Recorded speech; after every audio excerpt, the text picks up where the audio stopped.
El remedio de nuestro atraso. Método histórico de elevación científica y cultural. La ciencia, como todas las actividades específicas del entendimiento, es simple consecuencia de la imitación y del ejemplo. Tratase siempre de un contagio, a veces a distancia, por la semilla latente en los libros, mucho más a menudo de cerca, por gérmenes arribados por el oído, escapados, como en surtidor luminoso, de las cabezas geniales. Del mismo modo que el hijo aprende el oficio del padre, mirando y ensayándose, así el sabio en perspectiva aprende a investigar mirando al investigador y trabajando bajo su vigilancia.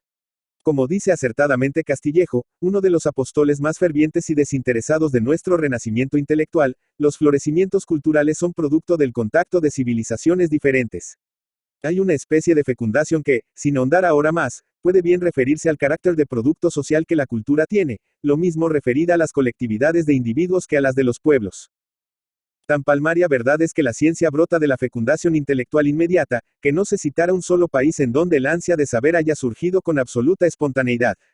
Por rica y plástica que parezca la mentalidad de un sabio, jamás será poderosa a crear in toto una disciplina científica. Su misión se reduce a desenvolver un germen recibido, a consolidar y acrecentar el patrimonio heredado. Habrá que recordar ejemplos históricos de tan trivial y vulgar acerto. Nadie ignora que los filósofos y sabios de la Grecia fueron infatigables viajeros. Cada una de aquellas inteligencias vírgenes y ansiosas de sabiduría, solía dividir su vida en dos fases. Durante la primera asiste a los focos culturales de Egipto, Asiria, Persia, la India y la Gran Grecia. Durante la segunda, recogíase en sí misma, sistematizaba lo aprendido y fundaba nueva escuela. El viejo Egipto adoctrinó a Grecia, como, andando el tiempo, Grecia adoctrinó a Italia y a las naciones maometanas. Y, en fin, estas y sobre todo la cultísima Italia del Renacimiento, esa Italia, siempre pagana, a pesar del cristianismo, y fervorosamente enamorada de la sabiduría antigua, difundieron la ciencia clásica por el resto de Europa. Y para recordar ejemplos más cercanos, hoy mismo, no vemos al Japón, pueblo de raza amarilla, pasar bruscamente desde las tinieblas de la Edad Media a los esplendores de la cultura y de la civilización occidentales. Obra estupenda, que parece milagro, y representa simplemente un caso particular de sistemática pero intensiva y extensiva inoculación de la ciencia europea. No fue, ciertamente, según se complacen en afirmar algunos de nuestros políticos, la revolución japonesa del 68 con sus reivindicaciones liberales y la consiguiente emancipación económica del agricultor, la causa eficiente de tan asombroso renacimiento.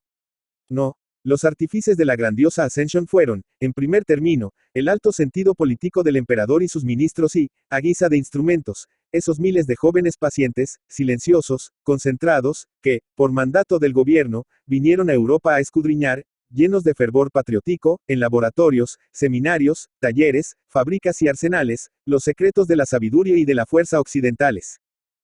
Menos resonantes y notorios, pero igualmente significativos ejemplos, nos ofrecen algunos pueblos de pura cepa europea, en donde por diversos motivos decayeron las ciencias o no adelantaron con el brío necesario.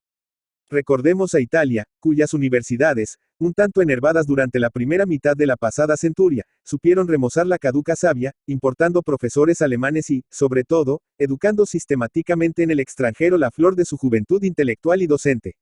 Igual salvadora conducta han seguido los Estados Unidos, en donde por diversas causas el espíritu científico aparece ahogado por el bajo mercantilismo, inundando de jóvenes doctores los laboratorios y seminarios ingleses, franceses y alemanes. Patentes están los frutos de esta inoculación reiterada y metódica del germen del progreso científico. Italia ha decuplicado su rendimiento intelectual, y en ciertas esferas del saber, figura ya a la cabeza del movimiento cultural europeo. En cuanto a los Estados Unidos, el espíritu de indagación yace en rápido crescendo. La pléyade de inventores ingeniosos, aunque empíricos, ha sido allí reforzada por lucida cohorte de sabios creadores, cuyos descubrimientos promueven el aprovechamiento, de cada vez mayor, de las riquezas del suelo y del subsuelo, y han sido causa del asombroso florecimiento de las empresas industriales. Poderosos institutos, como el célebre de Rockefeller, legado de millonarios patriotas, se han creado para cultivar la ciencia pura. Por este mismo sendero marchan con éxito brillante, o con esperanzas justificadas, Rumania, Egipto, Chile, la República Argentina, etc. Y nótese que la elevación cultural de los citados pueblos ha surgido, no por lenta evolución, conforme pide la teoría, sido súbita y teatralmente, verdadera revolución desde arriba, para la cual la Gaceta, tan desacreditada entre nosotros, obró cual talismán mirifico. La panacea que en Italia, en los Estados Unidos, en el Japón, en Hungría, en Rumania, en la misma Rusia, es decir, en países de razas y genio tan diversos, ha tenido éxitos resonantes, fracasara precisamente en España, crisol donde se fundieron casi todas las razas europeas. Desde ahora declaramos que el remedio que obró milagros en todos los países, dará también resultados excelentes en España. Si hay fracaso, nuestra será la culpa, por no haber sabido servirnos de la heroica panacea. El fiasco, y tras él la decadencia definitiva y mortal, vendrán solamente si la aplicamos sin fe ni perseverancia. Si por espíritu de tacañería la administramos a dosis homeopáticas, o de manera intermitente. Si no sabemos reclutar y preparar mentalmente a nuestra juventud para recibir, allende el Pirineo, la suprema iniciación. Si, a la vez que establecemos íntima comunicación espiritual con el extranjero, no acertamos a mantener en los iniciados el fuego sagrado de la investigación. Organizando, para retenerlos y estimularlos, laboratorios y seminarios, talleres y demás centros de laboreo intelectual y profesional. Si, en fin, por respeto a rancios prejuicios o a funestos formalismos, no procedemos a incorporar rápidamente a la enseñanza el nuevo plantel docente, renovando y fecundando con él la vieja universidad, órgano principal, según dejamos dicho, de civilización y de progreso. Porque, lo hemos proclamado 1000 veces y lo repetiremos otras 1000, España no saldrá de su abatimiento mental mientras no reemplace las viejas cabezas de sus profesores, universidades, institutos, escuelas especiales, orientadas hacia el pasado, por otras nuevas orientadas al porvenir. No reside, pues, el daño en los que aprenden, ni en el Estado que, en la medida de lo posible, sufraga los gastos, sino en los que enseñan. De unos salen los otros. Ideal del discípulo será siempre parecerse a su maestro. ¿Cómo superarse si no haya cerca de sí otro término más alto de comparación? Y pues es fuerza romper la cadena de hierro de nuestro atraso, rompase por el anillo docente, único sobre el cual puede obrar directa y eficazmente el Estado. Europeizando rápidamente al catedrático, europeizaremos al discípulo y a la nación entera. Como dice luminosamente Castillejo, no queda otro recurso que formar gente nueva y unirla a los elementos aprovechables de la antigua. Pero esa gente nueva no lo será de veras, se parecerá irremediablemente a nosotros, adolecerá de nuestras rutinas y defectos, como no respire por mucho tiempo el ambiente de la universidad extranjera. Tal es el plan salvador. No ha habido que inventar la panacea. Es remedio probado, norma seguida por cuantos pueblos tuvieron clara conciencia de su postración y quisieron regenerarse de veras. Descendamos ahora a formular algunas reglas tocantes a la manera de aplicar la terapéutica. Capítulo C. Órganos sociales encargados de nuestra reconstrucción. Pensionado en el extranjero. Importación de profesores. Creación de colegios españoles en las principales ciudades universitarias de Europa. Las ideas precedentes, vulgarísimas en el extranjero, tampoco son, por fortuna, novedad en España. Más o menos explícitamente, han sido proclamadas por nuestros mejores escritores, y singularmente por las eminencias de la cátedra. Han creado un estado de conciencia nacional y se han traducido, al fin, en leyes y órganos adecuados de acción. Notorio es que, desde hace algunos años, se han fundado entre nosotros instituciones que, como la Junta de Ampliación de Estudios y Pensiones y el Patronato de Ingenieros y de Obreros, tienen por principal misión escoger la flor de nuestra juventud intelectual y obrera, para educarla y sostenerla en los grandes focos de producción científica e industrial de Europa y América. La Junta de Pensiones y de Ampliación de Estudios se propone, según resume su activo secretario, señor Castillejo, primero el envío de pensionados al extranjero, la comunicación con ellos y la organización de diversas formas de tutela y auxilio para facilitarles su labor.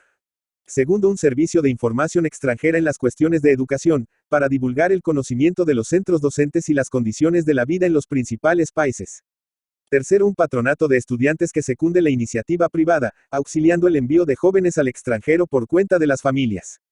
Cuarto, la creación de centros de investigación científica, organizados dentro y fuera de España, como medio de que los pensionados en el extranjero puedan continuar su preparación, y los que aspiren a salir, comenzarla reunidos, con los elementos que el país ofrezca, en un trabajo práctico y personal.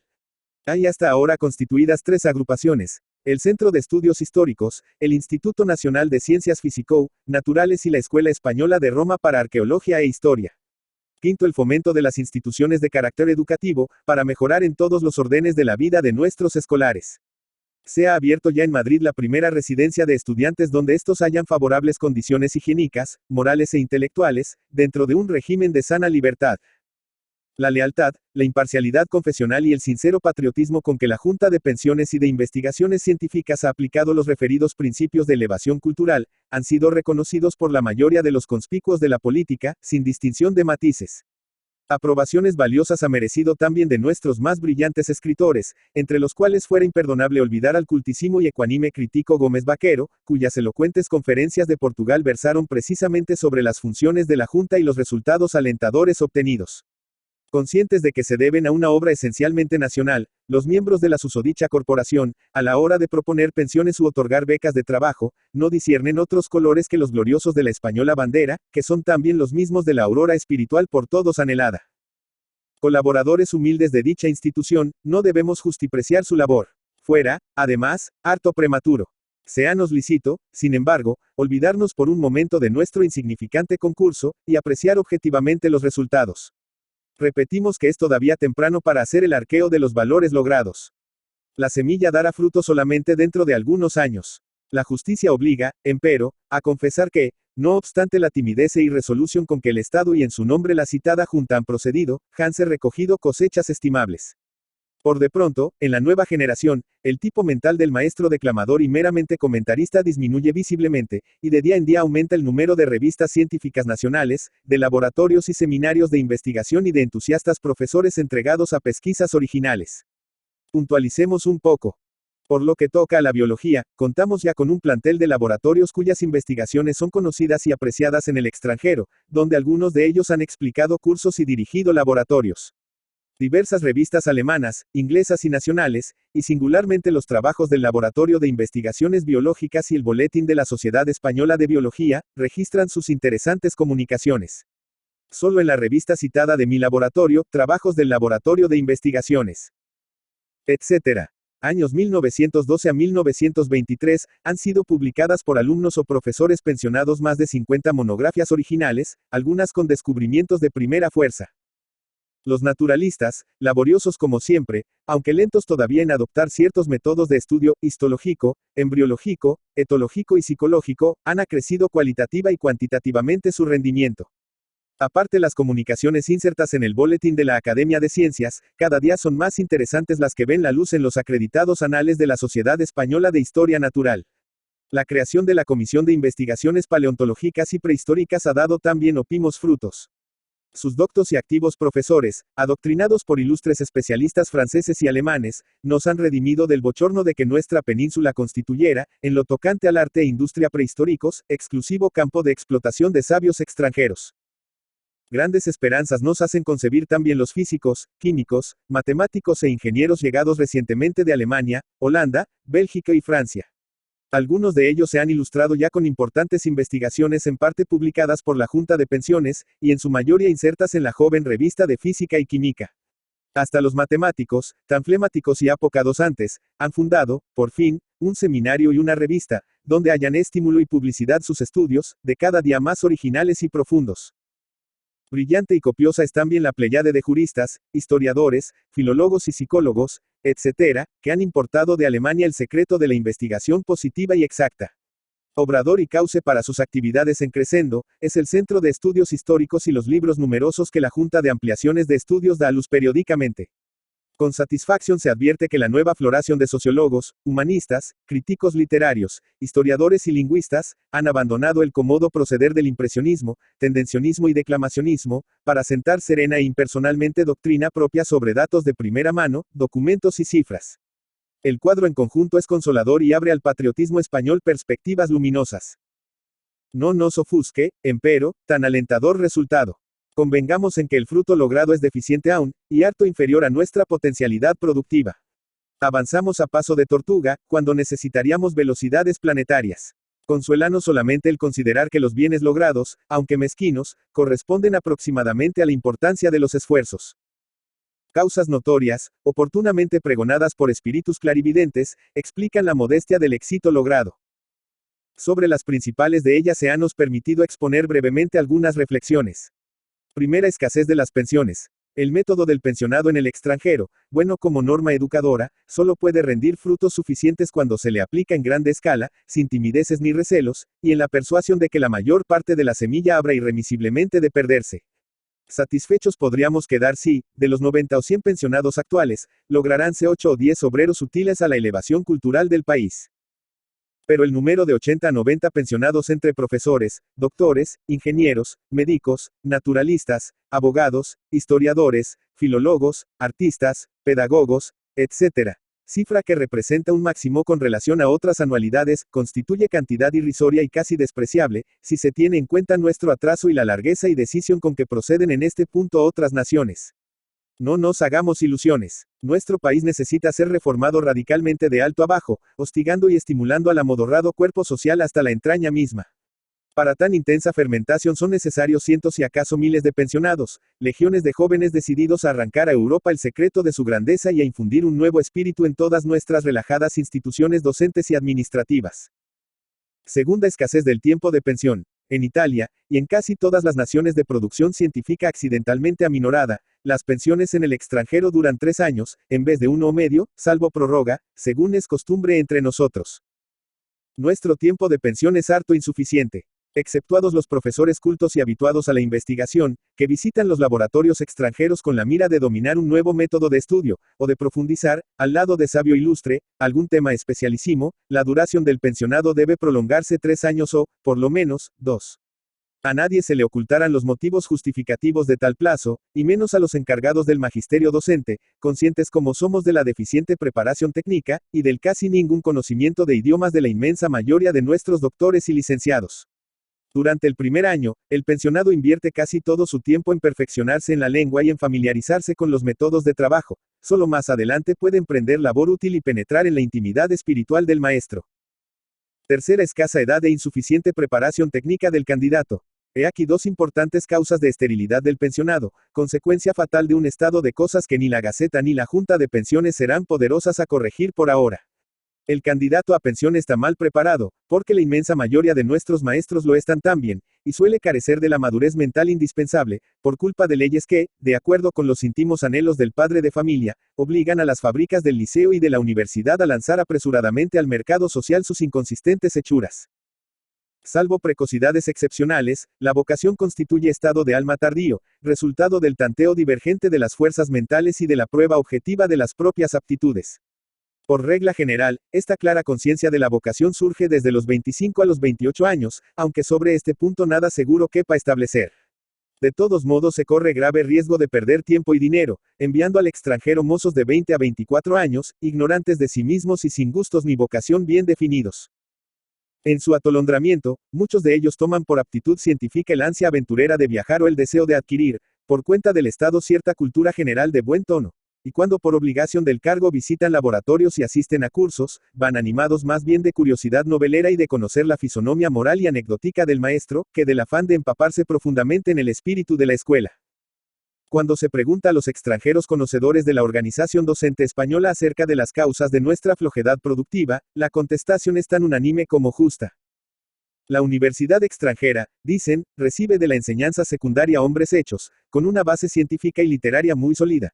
Mientras que la Universidad Española se nutre de mozalbetes irreflexivos, sin formación mental suficiente y casi totalmente desprovistos de conocimientos sólidos en matemáticas, física, química, historia natural, lenguas vivas y filosofía.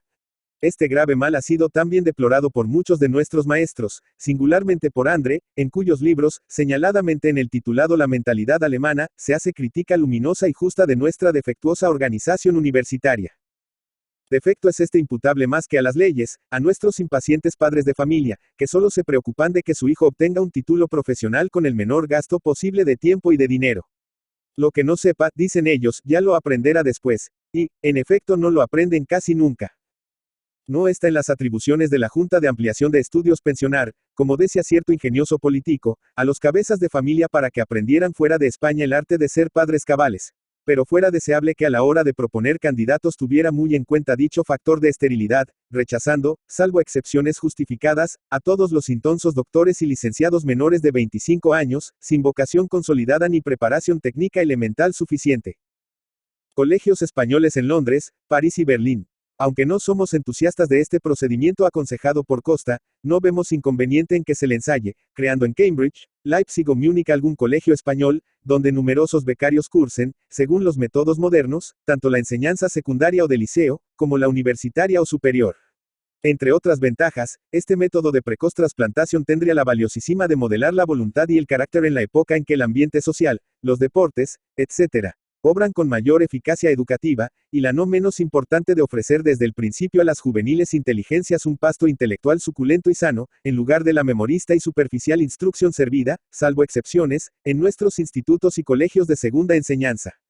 Solamente nos detendría el temor de que este método, aplicado de modo global y sin selección a cerebros en agraz, impusiera al exhausto tesoro español dispendios muy desproporcionados con los resultados. Instituciones complementarias del pensionado. No basta escoger, más o menos automáticamente, la élite de la intelectualidad, transportándola de golpe a los centros científicos del extranjero. Es preciso crearle antes un ambiente de transición, es decir, adoctrinarla moral y técnicamente para que la acomodación al nuevo medio cultural se efectúe sin riesgos. Y es, además, indispensable proporcionar a los mejor adaptados a dicho ambiente, de vuelta de su pensión, los recursos necesarios para proseguir la obra emprendida y evitar que el tipo mental, tan laboriosamente creado, acabe por desdiferenciarse en la molicie, retornando, como ciertas plantas artificiosamente cultivadas, a la especie indígena vulgar. Ociosas fueran tales iniciativas si nuestras instituciones docentes estuvieran siempre en situación de ejercitar técnicamente al candidato, y si al regreso de este, la universidad, las escuelas especiales o la administración pública le brindaran puesto adecuado a sus talentos. No sucede así, por desgracia. Los establecimientos oficiales son organismos herméticos, tiranizados por el escalafón y el reglamento, y amarrados a un presupuesto rígido, donde todo está previsto menos las sorpresas de la vida, quiero decir, la brusca aparición de cabezas geniales y la necesidad de prestarles, rápida y oportunamente, apoyo moral y pecuniario. A subsanar esta deficiencia responden el Instituto Nacional de Ciencias, con sus diversos laboratorios y seminarios, el Centro de Estudios Históricos, organizado por la Junta de Pensiones, y, en fin, algunos pocos laboratorios universitarios. Importa notar que los consabidos centros son organismos provisionales, supletorios de la universidad y de las diversas escuelas profesionales. Ellos desaparecerán cuando las corporaciones docentes adquieran la elasticidad y sensibilidad suficientes para acoger en su seno a todo talento desvalido utilizable. Se equivocan, pues, algunos profesores universitarios, recelosos de que estas hijuelas de la Junta de Pensiones sean institutos rivales de la universidad. Como serán rivales de la enseñanza oficial, laboratorios dirigidos por catedráticos numerarios y organizados precisamente para servir de plantel al futuro profesorado. Quienes tan poco generosamente juzgan las iniciativas de los demás, se han detenido a considerar el grave peligro de perder irremisiblemente, por abandono e inacción, actitudes y vocaciones preciosas, interin las filas cerradas de los escalafones docentes se entreabren para recibir al novel compañero. Y si no hay vacante en muchos años, consentiremos impasibles que el novel investigador, aguijado por el apremiante primum vivere, pida a la enseñanza privada o a cualquier profesión lucrativa el pedazo de pan que le rehúsa el cultivo de la ciencia pura, perdiendo así el Estado el fruto de sus sacrificios. La experiencia de estos últimos años ha enseñado que toda precaución es poca para evitar el retroceso mental del novel investigador y su readaptación a la vulgaridad ambiente. Todo conspira en contra. La falta de tutela social, el despego de los compañeros no pensionados, el desdén cuando no la antipatía de algunos viejos maestros, y sobre todo, la sugestión constante, subyugadora del fausto profesional, y hasta de la desaprensión o de la osadia encumbradas. Así pierde anualmente la causa de nuestra cultura muchos defensores valiosos, caídos sin redención en el montón anónimo de los buscadores de oro. Y esto hay que evitarlo a todo trance, o al menos reducirlo a un mínimo soportable. No sobre todos, porque ello sería imposible, pero sí sobre los mejores expensionados, debe la Junta de Pensiones, y singularmente los profesores bajo cuya dirección trabajan, ejercer continua y vigorosa acción tutelar, abogando en su pro en las esferas administrativas, animándoles a proseguir, a pesar de todo, sus trabajos, y corrigiendo, en fin, paternalmente los defectos de inmodestia y presunción, no raros por desdicha entre los jóvenes educados allende el Pirineo, y causa principal, preciso es reconocerlo, de la animosidad con que los miran algunos positivos y viejos prestigios del cuerpo universitario. Importación de personal docente. Dejamos apuntado diversas veces que el problema de nuestra ascensión intelectual solo se resuelve transformando y remontando progresivamente desde el maestro de primeras letras hasta el catedrático de universidad, es decir, formando hombres nuevos, incorporados cordialmente a la obra internacional de la cultura, y cubriendo con ellos cuantas vacantes de sangre vayan ocurriendo en las instituciones docentes y administrativas. Una duda importante podría, sin embargo, detenernos al intentar la solución práctica de este problema. En lugar de vigorizar nuestra juventud oreándola en el ambiente universitario inglés, francés o alemán, ¿no fuera preferible importar de las naciones próceres sabios ilustres para transfundir de una vez sangre nueva y copiosa en el enteco cuerpo nacional?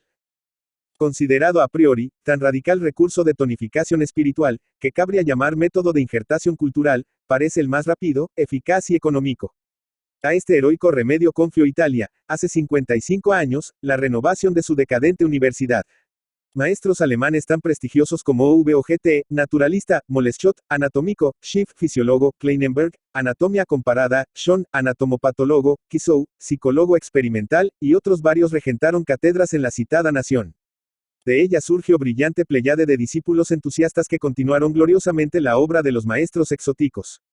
Citemos algunos nombres prestigiosos, ciñéndonos solamente al dominio biológico. El anatómico Kleinenberg formó a Grassi, descubridor del ciclo extrahumano del germen palúdico. El fisiólogo Schiff adoctrinó en Turín a los ilustres Mozo, Luciani y Fano. Por su parte, Moleschott procreó lucida prole intelectual, representada, entre otros, por los anatómicos Todaro y Chiarugi.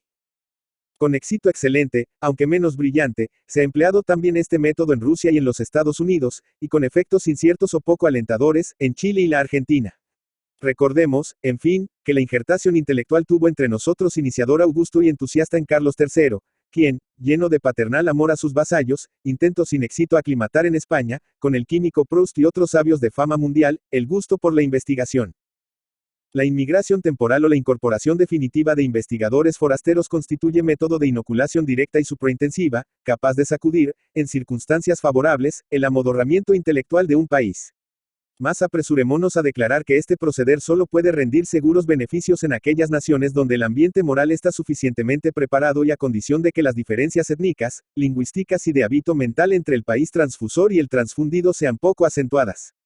Por este motivo, el método de la injertación espiritual, tan eficaz en Holanda, Suiza, Rusia, Italia y los Estados Unidos, rindió en España, y rinde actualmente en los estados hispanoamericanos, frutos poco abundantes.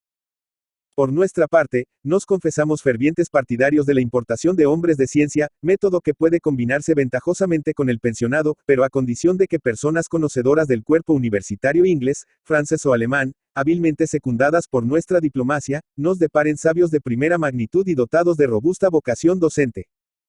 En Alemania, sobre todo, existe actualmente una sobreproducción de investigadores.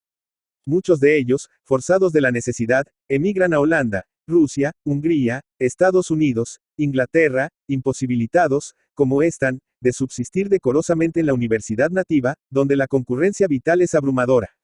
Fácil sería, pues, encontrar, a costa de moderados dispendios, algunos docentes privados o profesores extraordinarios cuyos méritos, pregonados por la fama de sus descubrimientos y la admiración de sus discípulos, no hubieran obtenido todavía recompensa oficial suficiente.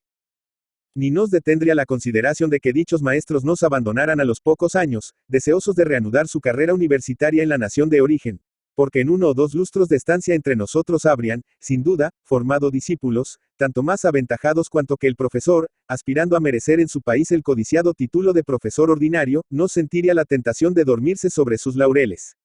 La importación de docentes extranjeros es, sobre todo, urgente en aquellas disciplinas huérfanas en España, con pocas excepciones, de altos investigadores, tales como la física, la química, la astronomía, la geología, etc. Y aunque el ambiente cultural hispano deja todavía mucho que desear, creemos sinceramente que el de hoy es muy superior al de la época de Carlos III. Sabido es que nuestra universidad cuenta ya con algunos sabios profesores extranjeros estables. Pero aplicado este método en grande escala y de manera exclusiva, podría acarrear algunos inconvenientes, notados ya en sus sendos países por los escritores americanos. He aquí algunos, que señalamos de pasada, después de reconocer que abundan las excepciones. Primero, el investigador alemano anglosajón arribado a países latinos, encuéntrase descentrado. Sus hábitos y tendencias chocan demasiado contra las de sus huéspedes, y a la primera ocasión retorna a su país, sin haber fundado escuela. Bajo este aspecto, quizás fueran más deseables maestros franceses e italianos. Segundo, por razones fácilmente adivinables, el sabio expatriado no suele ser investigador de primer orden, sino mozo despejado y de esperanzas, privat docente o doctor sin puesto oficial, pero incompletamente formado. Sin duda que en la designación debería intervenir, como es natural, la iniciativa de un maestro de autoridad indiscutible, mas el oficio de profeta tiene quiebras, aun admitiendo que en la elección hecha por aquel para nada influyera la simpatía personal. Tercero, indiferente al problema de la elevación cultural del país de adopción, el forastero ilustre suele descuidar la formación de discípulos indígena y propender a publicar sus investigaciones en las revistas de su patria de origen. Cuarto, la dificultad de comprender la lengua del nuevo país, resta eficacia a las enseñanzas del maestro extranjero. A causa de los citados inconvenientes y de otros menos graves de carácter administrativo, estimamos que la obra de nuestra renovación debe encomendarse principal, aunque no exclusivamente, al método del pensionado. Abrigamos la firme convicción de que si se le aplica con fe y perseverancia, sí, huyendo de tacañerías, son enviados anualmente a los grandes focos de producción intelectual e industrial del extranjero, 400 o 500 jóvenes aprovechados, escogiendo de preferencia profesores y auxiliares, y lo más granado y culto de los funcionarios técnicos del Estado, militares, ingenieros, científicos y pedagogos, sin olvidar algunos eclesiásticos, acaso los más necesitados de europeización. Si los organismos seleccionadores del candidato a pensión, desoyendo la sirena del favoritismo y procediendo austeramente, proponen exclusivamente hombres adornados de sólida preparación técnica y con una historia de trabajos serios, más o menos importantes, y en todo caso reveladores de vocación firme y decidida hacia la investigación científica, tenemos por indiscutible que, dentro de algunos lustros, todas las clases directoras y docentes de nuestro país se habrán transformado profundamente. Y la espléndida floración de verdades científicas, de invenciones útiles, de aplicaciones fecundas a la agricultura, a la industria y a la gestión política y administrativa del Estado, afirmara enérgicamente nuestra personalidad espiritual ante el mundo y preparara una España del porvenir que nos consuele de 4 siglos de estancamiento y haga olvidar a Europa la España del pasado. Santiago Ramón y Cajal. Santiago Ramón y Cajal Petilla de Aragón, Navarra, 1 de mayo de 1852, Madrid, 17 de octubre de 1934, fue un médico y científico español, especializado en histología y anatomía patológica. Compartió el Premio Nobel de Medicina en 1906 con Camilo Golgi, en reconocimiento de su trabajo sobre la estructura del sistema nervioso. Fue pionero en la descripción de las 10 sinapsis que componen a la retina.